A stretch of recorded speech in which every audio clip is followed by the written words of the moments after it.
I'm pleased to be here today with Russ Girling, President and CEO of TC Energy Corporation. Today, Alberta is taking control of its economic destiny.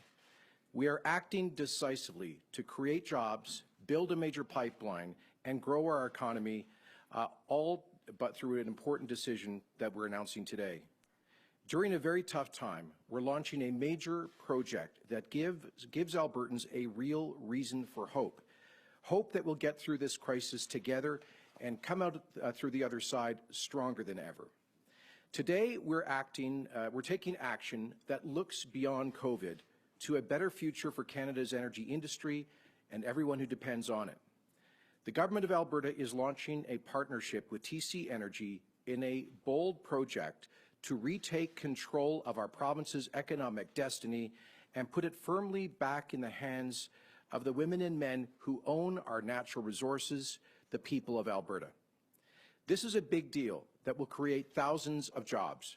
It will help Alberta and Canada to recover more quickly from the brutal economic impact of the COVID-19 global recession. It will strengthen North American energy security against hostile foreign powers, and it will ensure that the Canadian oil sands, the largest single reserve on Earth of oil within a free market democracy, will continue to be a stable, reliable, responsible source of energy for Canada, the United States, and the world. This is not a time for timid leadership.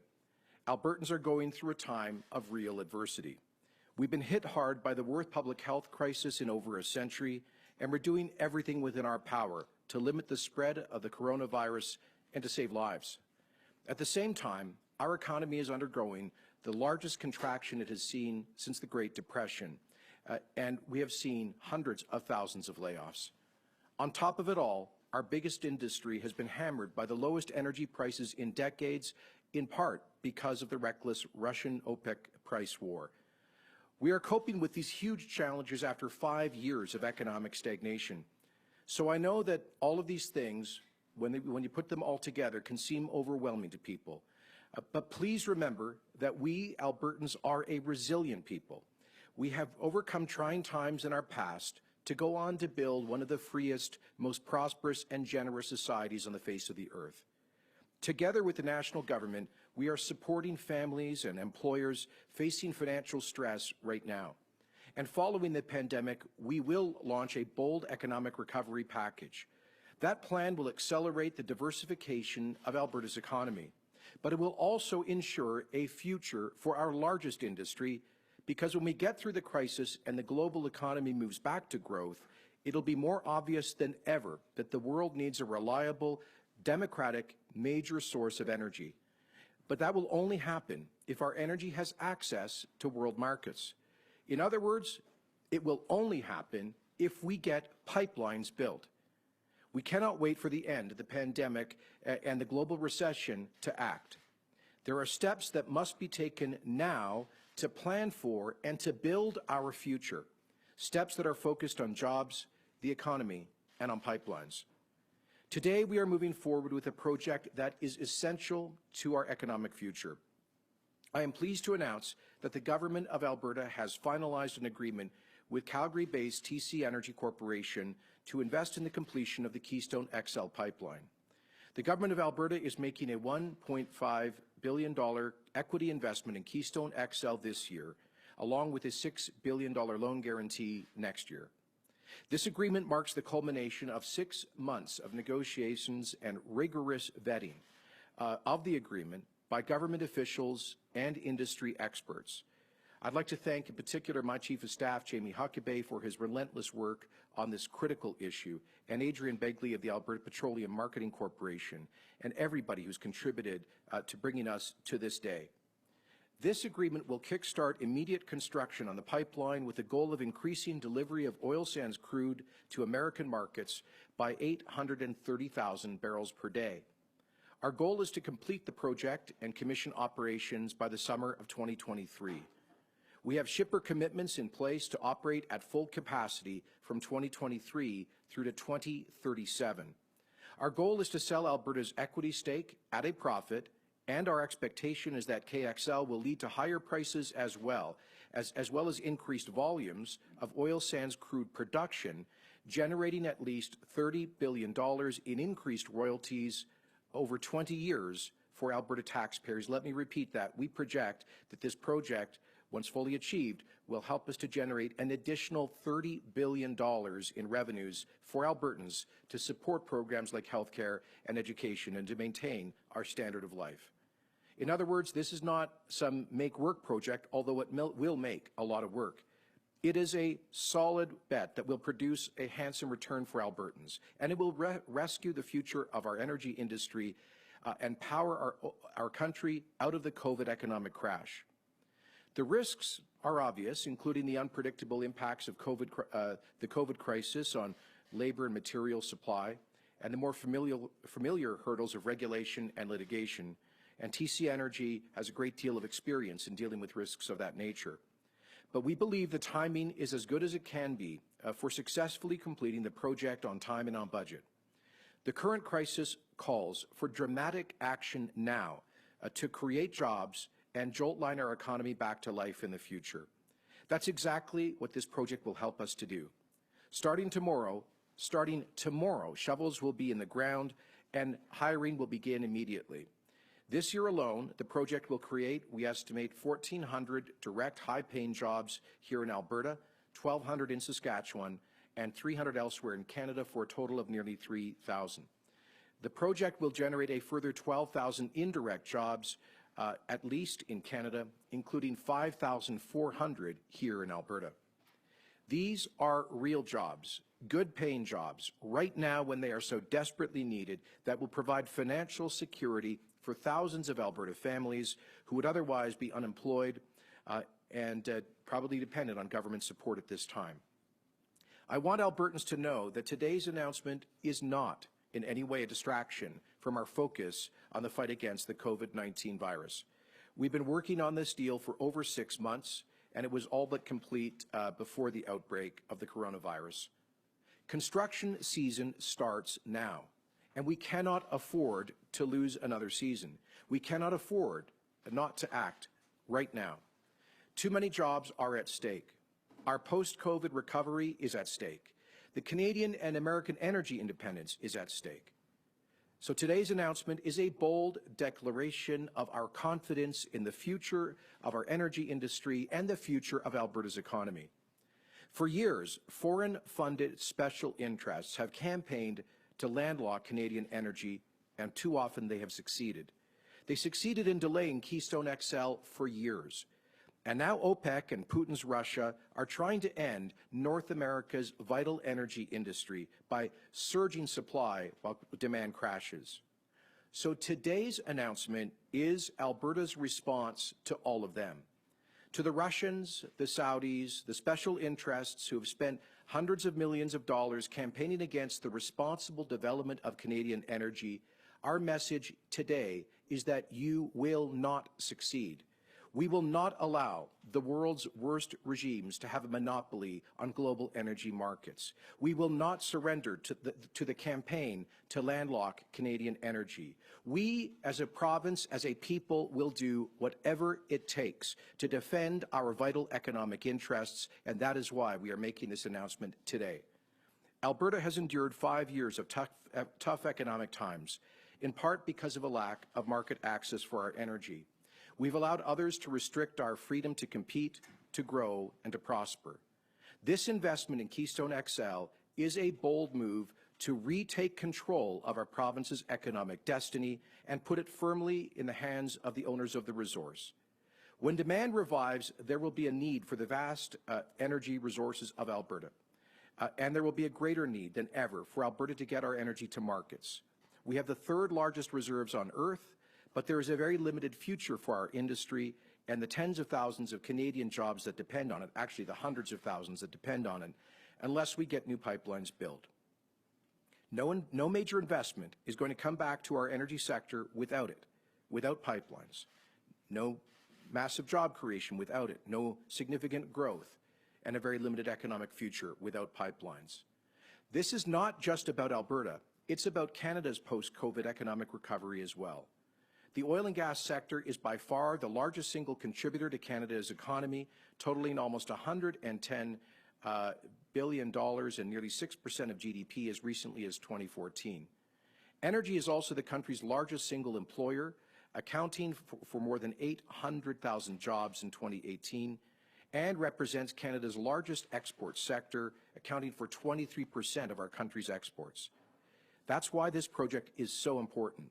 Keystone XL will enable us to ship an additional 830,000 barrels a day to U.S. customers, including the Gulf Coast refineries that process it into various products needed for international and U.S. markets. In a pandemic, you find out who your true friends are.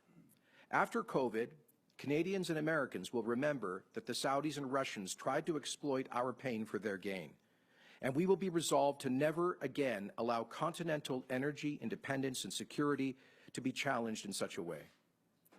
Let me be blunt. I've always been skeptical about government intervention in the market, but our failure to get pipelines built has been a failure of government policy and politics, not of markets. TC Energy has already invested $6 billion and spent a decade trying to get Keystone XL built. But the project was delayed for years because of a very political U.S. veto and legal tactics by foreign-funded interests trying to landlock our energy. Now the chaos in global energy markets, created in part by Saudi Arabia's predatory dumping, means that the market isn't functioning properly, and there are no prospective private sector bidders of the Keystone XL project at this time. In other words, without this investment by Alberta, the pipeline would not be built. Without this investment by Alberta, I don't believe the pipeline would be built at least any time in the foreseeable future. We also believe that this is our last chance to get a major pipeline project done, and without it, the future of our largest industry will be compromised. The Government of Alberta is confident that this is a wise and prudent investment.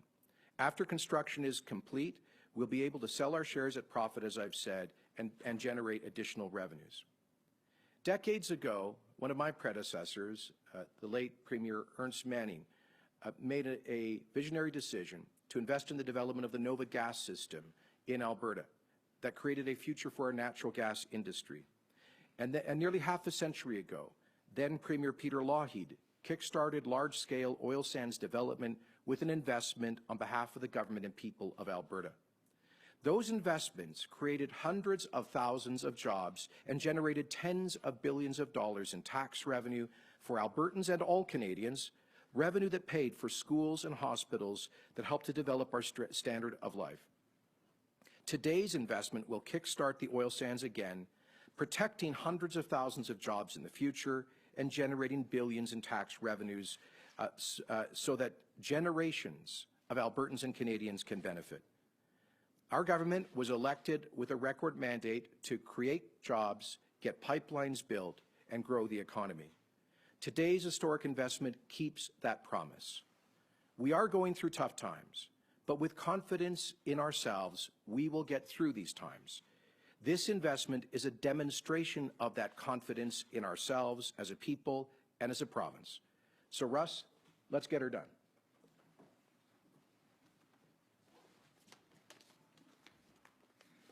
Good afternoon, everyone, and thank you, Premier, for your leadership throughout this COVID crisis, but as well your tireless work to build a more prosperous future for all Albertans. Like the Premier, I'd like to start by also expressing my appreciation for all the frontline healthcare workers and all the other essential service workers who are taking personal risk and exposure to get people tested, treated, and cared for, but as well ensuring the critical delivery systems and supply chains that we all depend on every day operate safely and reliably. In addition to those frontline workers, that group of people includes grocery clerks, warehouse workers, truckers, and many other folks, including TC Energy employees who are working hard to ensure that the energy supply to people's homes, to hospitals, and to transportation systems continue uninterrupted. To all of those people, your selfless acts to keep our citizens safe, fed, and comfortable during this difficult time are truly heroic, and we can't thank you enough at TC Energy. I can tell you, Premier, at TC Energy, our priorities will remain centered around maintaining the reliability of our energy delivery systems and the safety of our employees, our contractors, and the communities in which we operate. However, as you pointed out, it is imperative that we keep one eye on the future and the responsibility that our company has to build the critical energy infrastructure that society will need for decades yet to come. So today's announcement marks a significant milestone for the province of Alberta and TC Energy as we move forward in partnership in the construction of the Keystone Pipeline. As Canadians and Albertans, as the Premier pointed out, we're extremely fortunate to be endowed with abundant resources for our use. The Canadian oil sands, as pointed out, are the third largest oil reserve in the world, containing about 176 billion barrels of oil. Access to affordable and reliable energy is a cornerstone of our economic prosperity and the high standard of living that we all enjoy.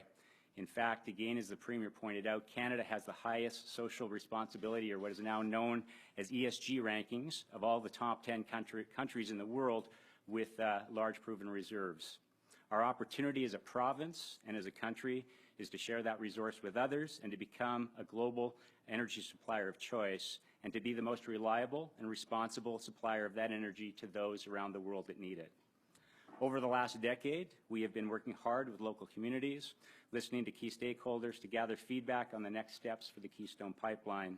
We've literally had countless, thousands of conversations with landowners, customers, Indigenous peoples, tribes, government officials, unions, and our technical partners. Those conversations were instrumental to our decision to proceed today, and we're proud to have received such strong support from all of those stakeholders along the pipeline route. Keystone XL will play a critical role in connecting the world's third largest oil reserve in the Canadian oil sands to the world's largest refining market in the U.S. Gulf Coast. The project will secure a market for Canadian oil, and at the same time, it will reduce the U.S.'s reliance on oil from nations that don't share their values. The project will enhance continental energy security, it will enhance national security for both Canada and the United States, and it will enhance global security as responsible nations like Canada and the United States become energy suppliers to other nations around the world who need that energy. The project will create tens of thousands of jobs, millions of dollars of tax and other economic benefits for the provinces, states, and the communities it traverses. Those well-paying jobs and benefits will be critical to the economic recovery that will emerge from the COVID crisis as the coming weeks and months come about. Our team has worked hard to develop enhanced standards, new technology, to ensure independent reviews were completed to ensure Keystone XL is one of the safest pipelines that will ever be built. In fact, all of the environmental reviews completed by experts, unions, and our contractors to implement all COVID best practices and safety protocols as we get our construction underway. So, Premier, again, thank you, and know we are your partner in delivering what Albertans want and need the most, which is jobs and a strong economy. So again, thank you all in the essential service roles for your efforts and sacrifices as we manage through the COVID pandemic. And in closing, I would ask that everyone please adhere to all government social distancing directives. That is what will keep your family safe and our community safe and contribute to the fastest possible end to the current crisis. So thank you again, and be safe. Quick note to the journalists on the line that only the Premier will be taking questions. Oh, okay. And we're going to limit to questions on TC's part, please. Okay. All right. So, operator, can you put through the first caller, please? First question is Rod Nickel with Reuters. Go ahead, Rod. Yeah, hi, Premier. It's been 10 years since this project was proposed. We're seeing two competitive projects going forward, Trans Mountain and Line 3. The oil sands, of course, we're seeing curtailments and low prices, and the Tex Frontier project has been canceled. In light of all that, what convinces you and TC Energy that this project should still go ahead? Well, every projection for the Canadian energy sector was that we need significant increase in pipelines to ship our energy. Look, what were we talking about before the COVID crisis? The huge price differential that was created in large part because we had inadequate access to markets. That's why the government of Alberta had to bring in mandatory production curtailment. It's also why tens of billions of dollars of planned capital investment for new projects was shelved, delayed, or cancelled. The Canadian Association of Petroleum Producers projections are very clear that if we were to have adequate market access, adequate pipelines, that there would be an expansion of upstream production. Now, obviously, we're facing a unique challenge right now with the COVID global recession and the Saudi OPEC Russian price war. But we will get through this. There will be a global economic recovery following the pandemic. There will be a return to global demand, including for energy. It will take a while for the stockpiles of inventories to be drawn down. In other words, it will take a while for prices to come back to something like normal. But inevitably, prices will come back to something like normal. And there will be a growing global demand for energy for decades to come. That is the projection of the International Energy Agency and every expert who looks at this.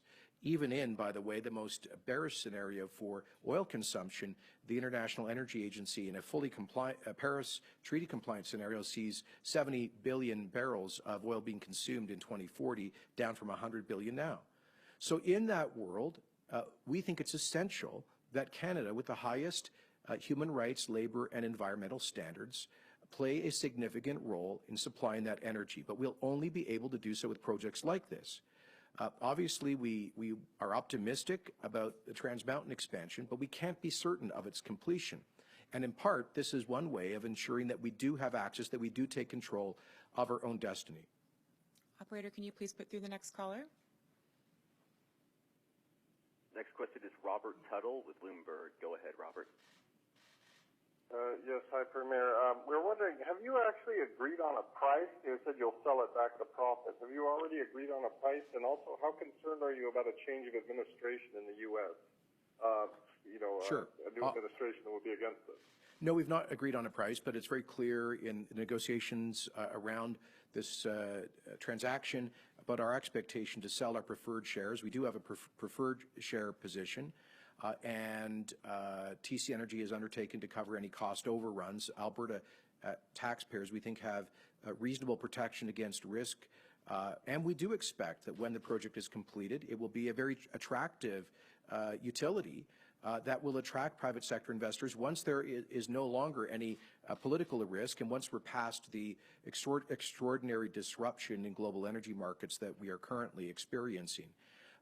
On the question of a prospective change in administration, there's no doubt that one of the reasons that private capital markets were unprepared to come to the table on this project earlier was because of the possibility of a change in American policy.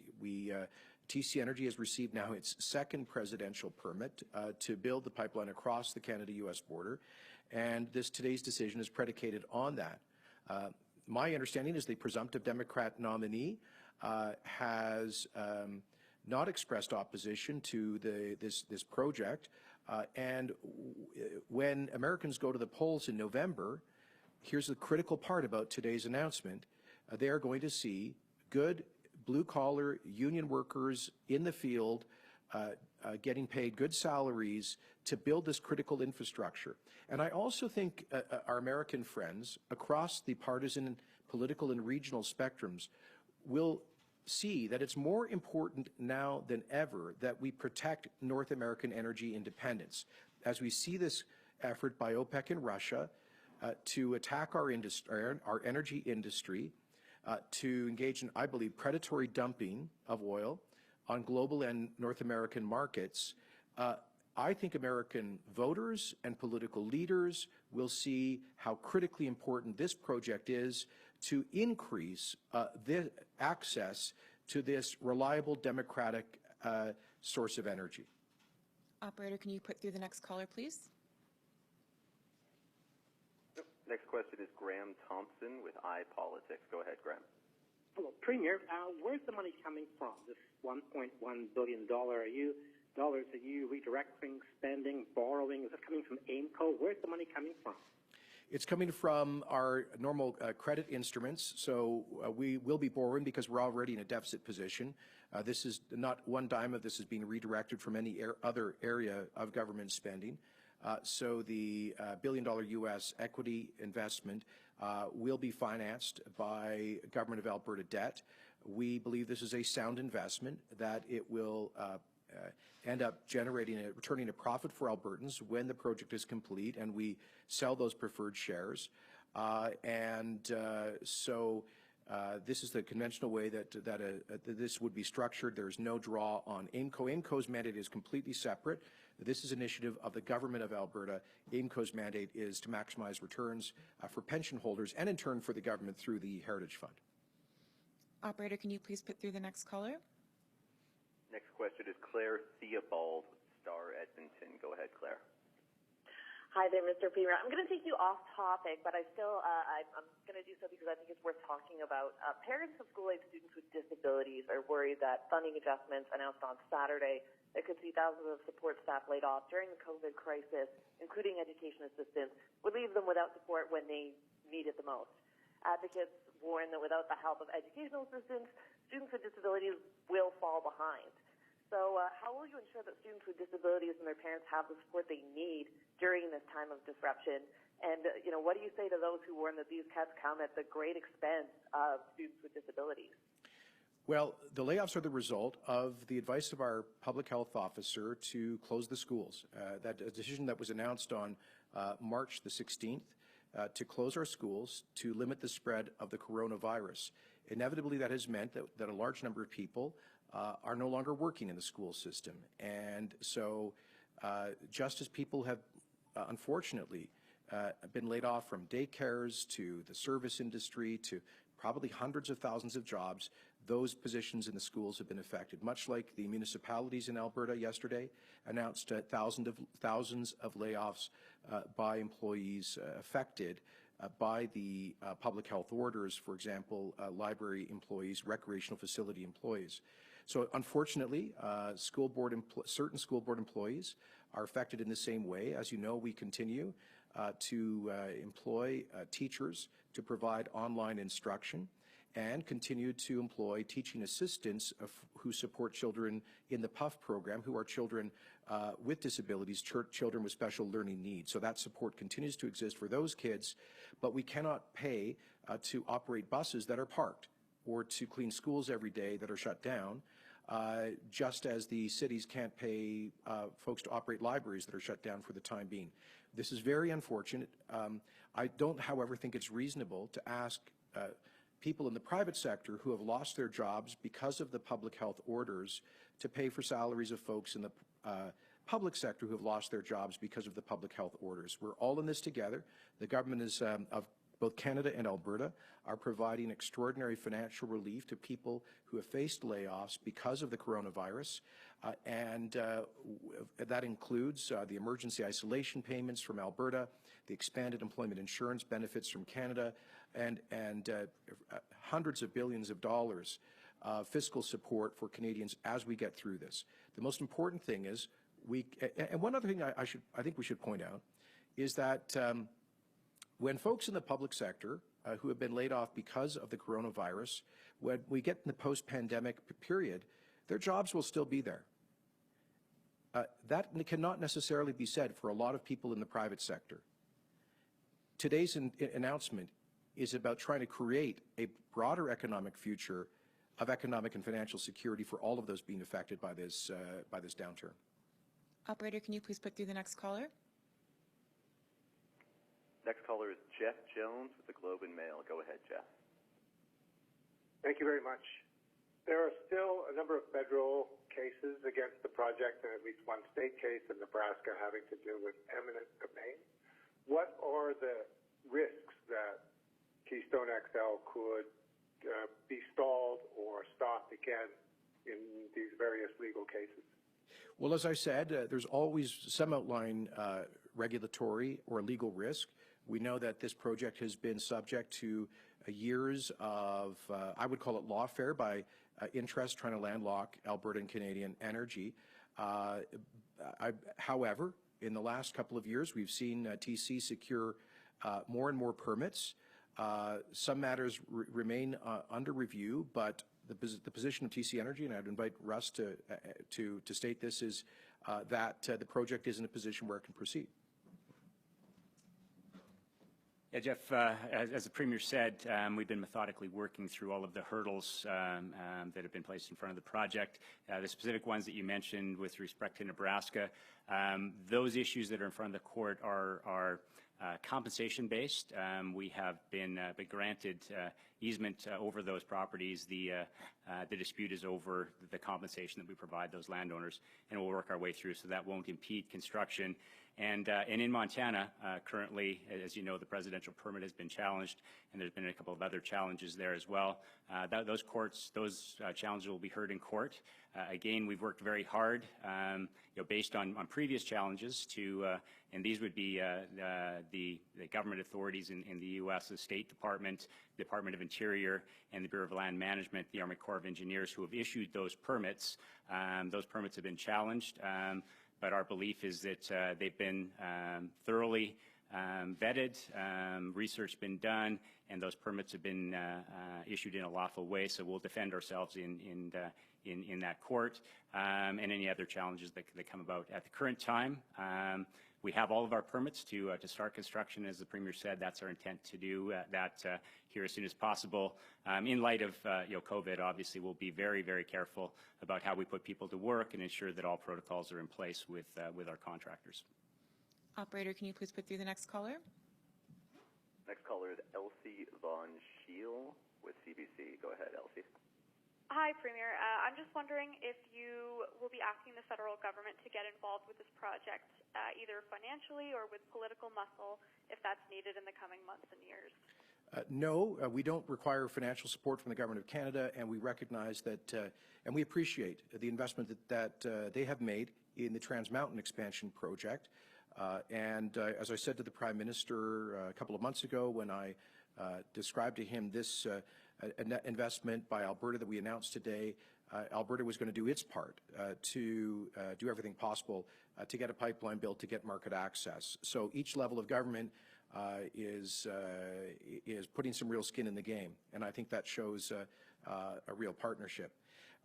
In terms of, look, we certainly have hope and expect that the federal government will indicate to people across the political spectrum in the United States the importance of this project to the American economy and to North American energy independence and security. That's one of the reasons I was in Washington in early February. I had meetings with congressional leaders, administration leaders, several governors, and top national opinion leaders to walk them through the importance of Keystone XL. And I think the federal government can play a role using its diplomatic offices. Yesterday, I spoke to our newly confirmed ambassador to Washington, Kirsten Hillman, who, by the way, grew up in Alberta, understands this province very well, and she is a strong advocate and supporter for this project. So that's, I think, where the federal government can and will be helpful, which is in communicating that it is clearly in the shared interests of Canada and the United States for this project to proceed and to get done. Operator, can you please put through the last caller? Yes, last caller is Stephanie Rousseau with Radio Canada. Go ahead, Stephanie. Bonjour, Monsieur Kenney. En fait, je me demandais, vous avez dit pendant la conférence de presse qu'il n'y avait pas d'investisseurs privés qui voulaient investir dans le projet. Donc, pourquoi avoir pris cette décision-là? Est-ce que vous ne pensez pas que vous faites courir un risque aux Albertains en faisant ça? Le plus grand risque est de ne faire rien. Le plus grand risque est de permettre l'OPEC et la Russie nuit à l'industrie énergétique du Canada et de l'Amérique du Nord. C'est un projet essentiel pour l'avenir de l'économie albertaine et canadienne parce qu'on a besoin évidemment des oléoducs pour l'exportation de ressources naturelles le plus important au Canada. Ça, c'est le pétrole ici en Alberta. Une des raisons pour lesquelles on a vécu 5 ans d'adversité économique ici était à cause d'un manque des oléoducs, un manque d'accès aux marchés internationaux pour notre énergie. Aujourd'hui est la réponse de l'Alberta. Nous prendrons notre avenir dans nos mains. Ça, c'est une décision d'investir pour permettre la construction de l'oléoduc Keystone XL qui, nous croyons, réalisera un profit pour les contribuables albertains quand nous vendrons nos actions à l'avenir. Alors, nous sommes confiants que c'est un bon investissement, un investissement essentiel et une marque de confiance dans l'avenir de notre économie quand on a besoin d'une telle marque de confiance. Okay, we'll leave it there. Thanks very Thank much, you very much, everyone. folks.